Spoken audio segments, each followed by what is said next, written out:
नमः संस्कृता संस्कृत देवाड़ी गंगा चैनल पर मेघदूत के श्लोकों की व्याख्या चल रही है और उसी क्रम में आज 49वां श्लोक है। इसके पहले हमने 48 श्लोकों तक अध्ययन कर लिया है। तो आइए, मंदाक्रांता छंद है, 4, 6, 7 पर यति होती है और मेघ अब आगे बढ़ेगा तो वही चीज़ बताया गया कि आराध्यैनम सरवण भवम।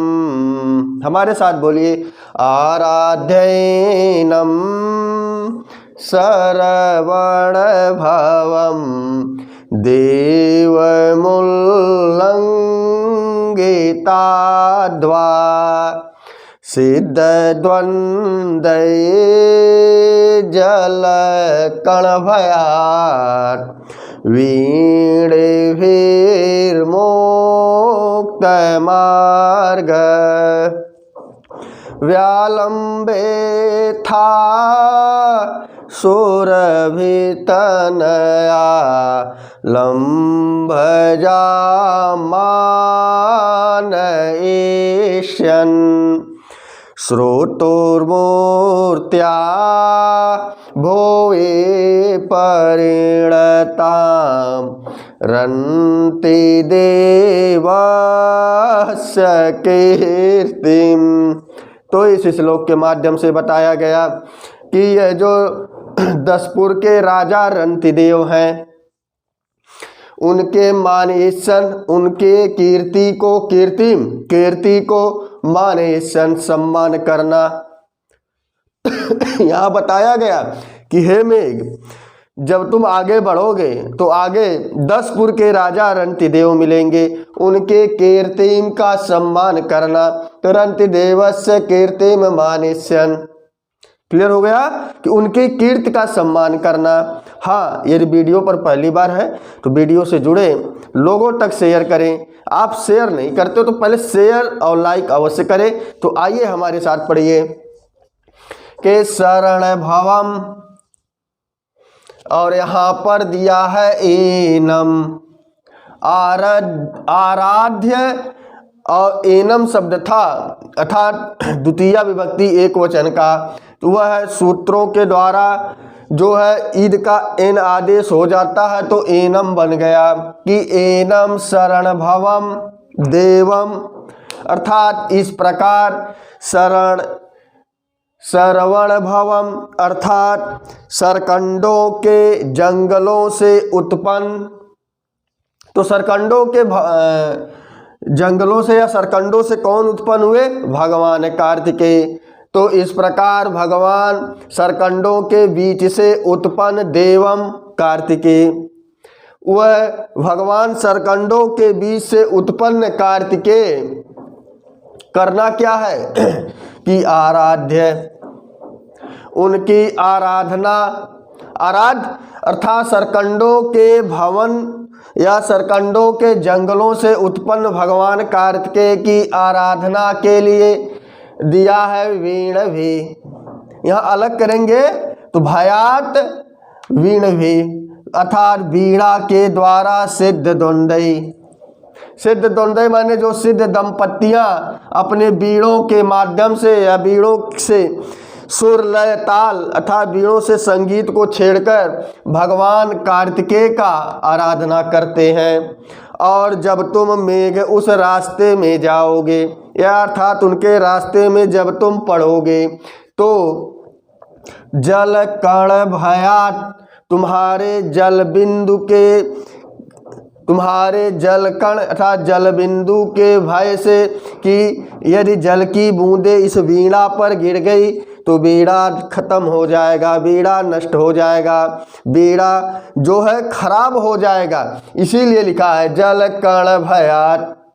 जल कण भयात क्या? वीण भी, कि वीणा को बचाना है। तो इसीलिए हे मेघ, तुम्हारी जल की बूंदों से वह उनका वीणा बिगड़ न जाए, इसीलिए मुक्त मार्ग है, वह तुम्हारे मार्ग को छोड़ देंगे अर्थात तुमसे छिप जाएंगे। तुम्हारी जल की बूंदों से बचने के लिए वह तुम्हारा रास्ता छोड़ देंगे। एक बार और देख लो कि एनम सरवण भवम के इस प्रकार, या पूर्वोक्त में जो बताया गया कि भगवान कार्तिकेय सरकंडों के से उत्पन्न हुए या सरकंडों के बीच में उनकी उत्पत्ति हुई, ऐसे कार्तिकेय भगवान की आराधना के लिए जो सिद्ध दंपत्तियां हैं, सिद्ध द्वंद्वई वेणवी, उनकी वीणा के द्वारा अर्थात उनकी आराधना के लिए जो वीणा आदि बजाए जाते हैं, उनका वीणा कहीं जलकण से बिगड़ ना जाए, खराब ना हो जाए, इसीलिए वह तुम्हारे मार्ग को मुक्त मार्ग छोड़ देंगे। हे मेघ, वो तुम्हारे मार्ग से हट जाएंगे, छोड़ देंगे, तुम्हारे रास्ते में नहीं आएंगे। और दिया गया है कि उसके बाद क्या होगा कि सुरभि तनयालंबजाम, अर्थात गवालंब यज्ञ के कारण या गवालंब यज्ञ से जाम माने उत्पन्न, सुरभि तनयालंब जाम अर्थात गवालंब यज्ञ से उत्पन्न, उल्लंघिताध्वा अर्थात उनको पार करके, किनको पार करके, इस सिद्ध, पहली बात उस कार्तिकेय की पूजा में लगे सिद्ध जनों को पार करके। उल्लंघिताध्वा माने क्या होता है? पार करके, कि जब वो तुम्हारे रास्ते से खुद छिप जाएंगे, जब तुम उन्हें पार कर जाओगे, तब उसके बाद क्या होगा कि गवालंब यज्ञ से उत्पन्न, और उत्पन्न क्या हुआ कि स्रोतो मूर्तया भुवि, उससे उत्पन्न क्या हुआ कि स्रोत के रूप में परिवर्तित, जब गयालंब यज्ञ किया गया, गवालंब यज्ञ किया गया, तो उससे एक स्रोत निकला, और वह स्रोत भुवि पृथ्वी के रूप, पृथ्वी पर नदी के रूप में परिणित हो गई। तो यह जो गवालंब यज्ञ है, अर्थात 10पुर के राजा रंतिदेव के पास बहुत सी गायें आई, और उन गायों ने विनती की कि यज्ञ में गायों की हत्या या बलि देने से वह दिव्य लोक को प्राप्त होती हैं। तो जो बहुत सारी बूढ़ी गायें थीं, जो असहाय गायें थीं, तो उन्होंने कहा कि आप हमारा बलि दो, जिससे हम दिव्य लोक को प्राप्त हो जाए। तो उनके कहने पर राजा रंतिदेव ने, और ये कहाँ के राजा थे?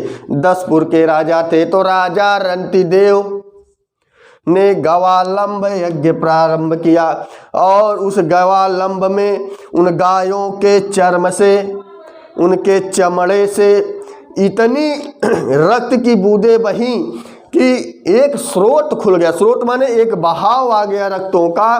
तो इसीलिए जो वहाँ पर नदी स्रोतों मूर्तिया स्रोत के रूप में मूर्ति आकार ले ली, वह चर्मवती नदी के रूप में परिणित हो गई, अर्थात बदल गई।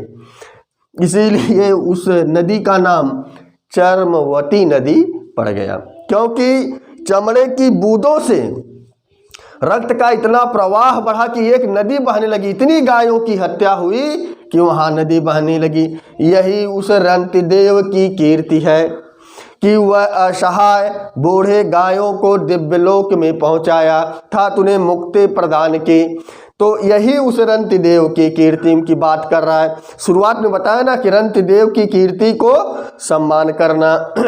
तो सुरभित तनयालंबजाम गवालंब यज्ञ से उत्पन्न चर्मवती नदी पृथ्वी पर परिणित हो जाएगी।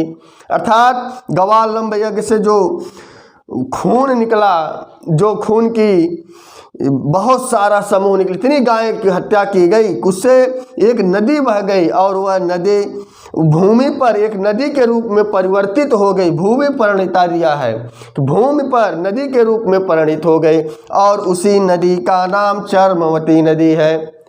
क्लियर हो गया। और दिया गया कि करना क्या, तो दिया है कि रंतिदेवस्य कीर्तिम, और उस रंति राजा रंति देव की कीर्ति को, यश को व्यालंब था मानहिष्यन। मानहिष्यन माने सम्मान करना।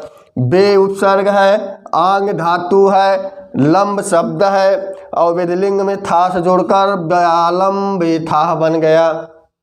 और व्यालंबेथा कहने का तात्पर्य है कि इस प्रकार से वहां पर तुम झुक जाना। और झुकोगे क्यों? क्योंकि तुम्हें उस चर्मवती नदी के पास जाना है। तो जब उस चर्मवती नदी के पास जाओगे, क्योंकि आगे कथानक आएगा कि तुम्हें उस नदी का जल लेना है, तो सिद्ध जनों को पार करके, अर्थात भगवान कार्तिकेय को शरण भवम देवम, सरकंडों के से उत्पन्न भगवान कार्तिकेय को सिद्ध जनों द्वारा, वीणा के द्वारा, अर्थात वो जो सिद्ध जन थे वीणा बजाकर भगवान कार्तिकेय का आराधना करते थे। और वह तुम्हारे जल की बौछार से, तुम्हारे जल की बूंदों से तुम्हारे मार्ग से हट जाएंगे। और जब हट जाएंगे तो तुम उन्हें पार कर लेना। तो दिया है उल्लंघिता द्वा, उन्हें पार करके, जब उन्हें पार करोगे तो आगे चर्मवती नदी मिलेगी। और वह चर्मवती नदी कैसी है उसी की व्याख्या की गई है कि सुरभे तनया लंबजाम, अर्थात सुरभि तनया लंबजाम, अर्थात गवालंब यज्ञ से उत्पन्न स्रोतो मूर्तया चर्मवती नदी। चर्मवती नदी क्योंकि गायों की इतनी हत्या हो गई कि इतना खून की नदियां बही कि वह एक नदी के रूप में प्रवाह हो गया, इसीलिए उस नदी का नाम चर्मवती नदी पड़ गया। क्योंकि चर्म के रुधिर से वह नदी बनी थी, इसीलिए उस नदी का नाम चर्मवती नदी। पृथ्वी पर परिणता बदल गई। इतना यज्ञ में गाय की हत्या हुई, असहाय दीन या जो निराश्रित गायें थीं, इतनी हत्या रंतिदेव ने की कि एक नदी बहने लगी खून की। तो वह नदी जो है पृथ्वी पर परिणित हो गई, किसमें? नदी के रूप में। वह तो देवताओं की बलि दे रहे थे, क्षमता गायों की बलि दे रहे थे कि उन्हें दिव्य लोक, इस जीवन से मुक्ति मिल जाए। लेकिन उस दिव्य लोक की मुक्ति के कारण वहाँ पर जो खून निकला वह एक नदी के रूप में पृथ्वी पर बहने लगी, अर्थात नदी के रूप में जाना जाने लगा कि यह चर्मवती नदी है।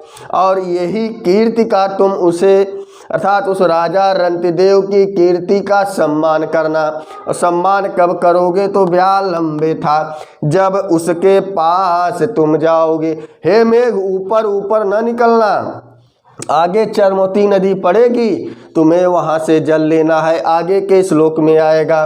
तो इसीलिए तुम व्यालंबे था, उसके पास झुकना, उसके पास जाना।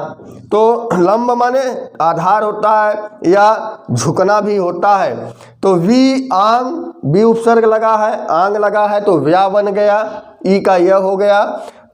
लंब है और विधिलिंग लकार है और अंत में था से जुड़ गया है, विधिलिंग लकार का जो प्रत्यय है, तो व्यालंबे था बन गया। और झुककर उनका सम्मान करना, अर्थात उस रंतिदेव के कीर्ति का तुम झुककर सम्मान करना। तो इस श्लोक की यह व्याख्या रही। एक बार हमारे साथ वाचन कीजिए, गले में थोड़ा सा खराश है, आ जाइए। आराध्यैनम सरवण भवम देवमुल्लंघिताद्वा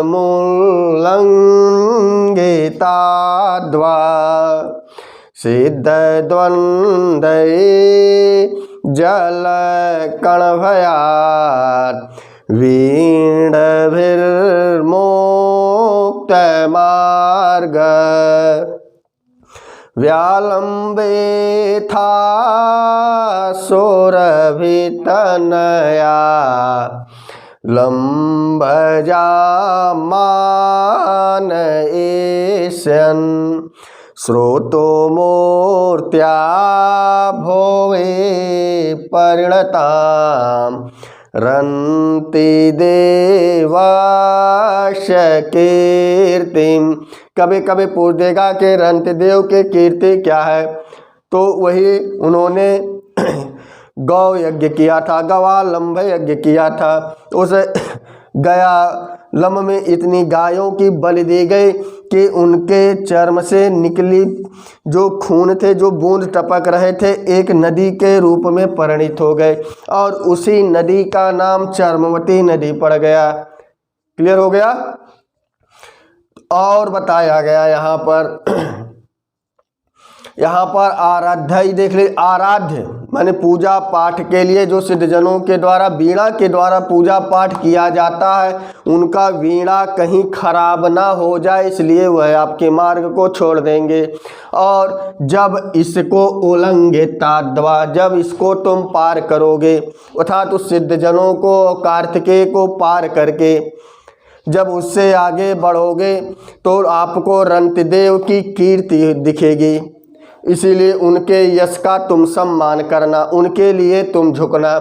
तो इसीलिए चर्मवती के पास जाना, चर्मवती नदी के ऊपर तुम्हें झुकना। झुकने का अर्थ कि उसके पास जाना है। क्यों जाओगे? क्योंकि उसे तुम्हें जल लेना है। हमने बताया ना कि यक्ष ने बताया जहाँ तुम्हें हवा की आवश्यकता होगी, हवा दिया जाएगा। शिप्रावात नदी से क्या दिया गया? वायु दिया गया। अब फिर उसे जल लेने के लिए कहा गया। और धुआं का भी मेघ ने, धुआं जो है यक्ष ने भी उसे दिलाया। ये महा उज्जैनी की नगरी में इसकी चर्चा आई। अब उसे फिर जो है मेघ को जल दे रहे हैं कि अब तुम कहीं कमज़ोर न पड़ जाओ, इसलिए तुम्हें जल की आवश्यकता होगी, इसलिए तुम्हें चर्मवती नदी के पास जाना चाहिए। और उस चर्मवती नदी की कहानी क्या है, गाथा क्या है, कीर्ति क्या है, वही दूसरी और तीसरी लाइन में बताया गया कि यह चर्मवती नदी कैसे बनी। कि गवालंब यज्ञ से उत्पन्न गायों की, बहुत ढेर सारी गायों की जब बलि दी गई तो उससे निकले हुए रुधिर से चर्मवती नदी में परिवर्तित हो गई। उस रुधिर, ऐसा रुधिर बहा कि वह पूरा एक नदी का स्वरूप ले लिया। और वह जो स्वरूप बना, ऐसा रूप नदी का बना, यही रंतिदेवस्य कीर्तिम मानयस्यन्, उसी रंतिदेव की कीर्ति का यश है। तो ऐसे यश का तुम सम्मान करना। क्लियर हो गया। तो यह श्लोक का भाव रहा। तो वीडियो कैसा लगा कमेंट बॉक्स में अवश्य बताइएगा। हाँ, यदि चैनल से पहली बार है तो जुड़े, लोगों तक शेयर करें, वीडियो को अंत तक देखा करें। तो बस आज के लिए इतना ही। नमः संस्कृताय, शुभ संध्या, शुभ रात्रि।